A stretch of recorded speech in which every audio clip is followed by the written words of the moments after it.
हिंदू धर्म इस संपूर्ण सृष्टि के इतिहास में सबसे प्राचीन धर्म और इसी धर्म का मूल सिद्धांत है कर्म सिद्धांत, जिसका वर्णन हिंदू धर्म के कई ग्रंथों और पुराणों में किया गया है। श्रीमद् भगवद गीता के दूसरे अध्याय के 47वें श्लोक के अनुसार कर्मण्येवाधिकारस्ते मा फलेषु कदाचन, अर्थात हे मानव, केवल कर्म करने पर तेरा अधिकार है, उसके फल पर तेरा कोई अधिकार नहीं। तू जैसा भी कर्म करेगा, शुभ अथवा अशुभ, ठीक वैसा ही फल मैं तुझे प्रदान करूंगा। उसी प्रकार तुलसीदास जी रामायण में लिखते हैं, कर्म प्रधान विश्व रची राखा, जो जस करही सो तस फल चाखा। अर्थात संसार की रचना कर्म के लिए ही की गई है। जो जैसे कर्म करता है उसे उसका वैसा ही फल चखने को मिलता है।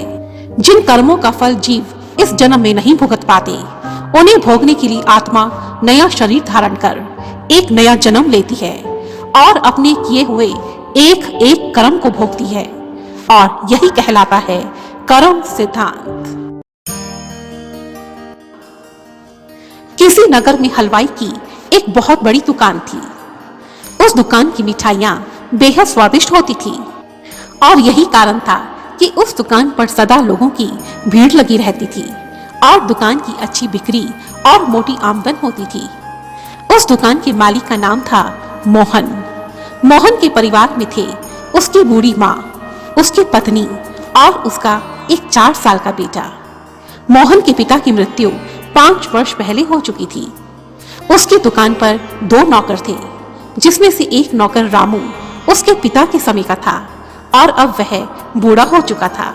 मोहन हर रोज अपनी दुकान की बची खुची और बासी मिठाइयाँ एक बड़ी सी पत्तल पर निकाल कर रखता और उस पत्तल को दुकान के बाहर रख देता था, ताकि वहां से गुजरने वाला कोई भी भूखा अथवा भिखारी उस मिठाई को खाकर अपनी भूख शांत कर सके।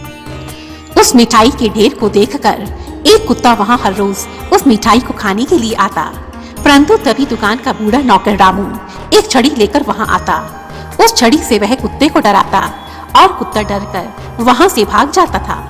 अब तो जैसे यह हर रोज का नियम था।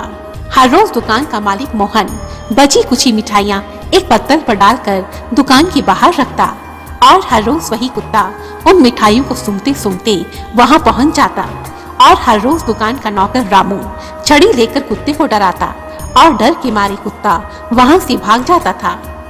एक दिन की बात है, हर रोज की तरह मोहन ने बची हुई मिठाइयाँ एक पत्तल पर डालकर दुकान के बाहर रखी। संयोग से उस दिन दुकान का नौकर रामू किसी काम से बाहर गया हुआ था। मौका देखकर वही कुत्ता मिठाइयों की खुशबू सूंघते सूंघते वहां पर आ पहुंचा और मिठाइयों को चाटने लगा। और ठीक उसी समय दुकान का वही नौकर रामू भी वहां पर आ पहुंचा और जब उसने कुत्ते को मिठाई को चाटते हुए देखा तो वह गुस्से से आग बबूला हो उठा। वह तुरंत ही दुकान के अंदर गया और एक छड़ी लेकर आया और लगा दनादन छड़ी से उस कुत्ते की पिटाई करने। छड़ी की मार से वह कुत्ता एकदम बेहाल हो गया। उसके पांव की हड्डी टूट गई और वह मारे दर्द के रोने लगा। संयोग से उसी दिन श्री नारद मुनि पूरी पृथ्वी का भ्रमण करने के लिए निकले। जब रामू उस कुत्ते की पिटाई कर रहा था, उस समय नारद मुनि वहीं से गुजर रहे थे। जब उन्होंने उस कुत्ते को मार खाते हुए देखा और रोते हुए देखा तो उन्हें बहुत पीड़ा हुई। उन्हें उस कुत्ते की दशा देखकर बहुत दया आई। उनका मन इतना ज्यादा दुखी हो गया कि उन्होंने पृथ्वी भ्रमण करने का विचार त्याग दिया और वहीं से वापस लौट गए और वहां से सीधा पहुंचे वैकुंठ लोक में श्री हरि के दर्शन के लिए। वैकुंठ लोक में पहुंचकर नारद मुनि ने श्री हरि को प्रणाम किया और कहा, हे प्रभु, इस धरती पर तो घोर अनर्थ हो रहा है। इस घनघोर पाप को देखकर मुझे अत्यंत पीड़ा हो रही है। और तब श्री नारद मुनि ने श्री हरि को रामू और उस कुत्ते की सारी घटना विस्तार से बताई और कहा, हे प्रभु, आप उस कुत्ते पर दया कीजिए, ऐसे तो वह कमजोर पशु जीवित ही नहीं बचेगा। यह सुनकर भगवान विष्णु मंद मंद मुस्कुराए और कहने लगे, हे नारद, मैं इस कुत्ते की कोई मदद नहीं कर सकता, क्योंकि यह कुत्ता तो अपने ही कर्मों का फल भोग रहा है। सुनो नारद, यह कुत्ता कोई और नहीं बल्कि इसी दुकान का मालिक है। अपने पिछले जन्म में यही कुत्ता इसी दुकान का मालिक था। इसकी दुकान की मिठाइयाँ दूर दूर तक मशहूर थी, परंतु यह हलवाई जितनी मीठी मिठाइयाँ बनाता था, उसकी जीभ और उसका स्वभाव उतना ही अधिक कड़वा था। वह अपने नौकरों के साथ बहुत बुरा सलूक करता था। एक दिन इस हलवाई ने अपनी दुकान पर गरम गरम गुलाब जामुन बनाए। गरम और स्वादिष्ट गुलाब जामुन को देखकर दुकान के नौकर रामू के मुख में पानी आ गया। उसने अपने मालिक की नजर बचाकर 2 गुलाब जामुन वहां से उठा लिए और वह बेचारा जैसे ही गुलाब जामुन को अपने मुख में रखने लगा, तैसे ही मालिक की नजर रामू पर पड़ गई। रामू को इस तरह चोरी छिपे गुलाब जामुन खाते देखकर मालिक आंख बबूला हो गया। उसने अपनी छड़ी निकाली और कहा, कुत्ते कमीने, तेरी हिम्मत कैसे हुई इन गुलाब जामुन को खाने की? और ऐसा कहते हुए मालिक ने एक छड़ी रामू की पीठ पर मार दी। बेचारा रामू दर्द से तड़प उठा और तड़पते हुए उसने मन ही मन अपने मालिक को यह बद्दुआ दी, जिस तरह आज थोड़ी सी मिठाई के लिए तूने मेरी पिटाई की है, उसी तरह कभी न कभी कोई तुझे भी इसी तरह मारेगा। जिस तरह तूने आज मुझे थोड़ी सी मिठाई के लिए तरसाया है, ठीक उसी तरह तो भी इस मिठाई को खाने के लिए तरस उठेगा। हे नारद, किसी दुखी आत्मा से निकली हुई बद्दुआ कभी भी व्यर्थ नहीं जाती। कुछ वर्षों के बाद उस मालिक की मृत्यु हो गई।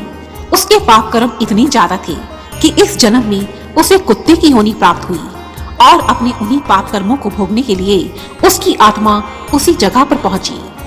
कर्मों का लेखा तो देखो, आज उसी दुकान का मालिक एक कुत्ता बनकर मोहवश अपनी दुकान के आसपास ही भटकता रहता है। ये जो तुम मोहन देख रहे हो, यह जो दुकान चलाता है, वह इसी मालिक का बेटा है। पिछले जन्म में जिस रामू की इसने जिस छड़ी से पिटाई की थी, आज वही रामू उसी छड़ी से इसकी पिटाई करता है।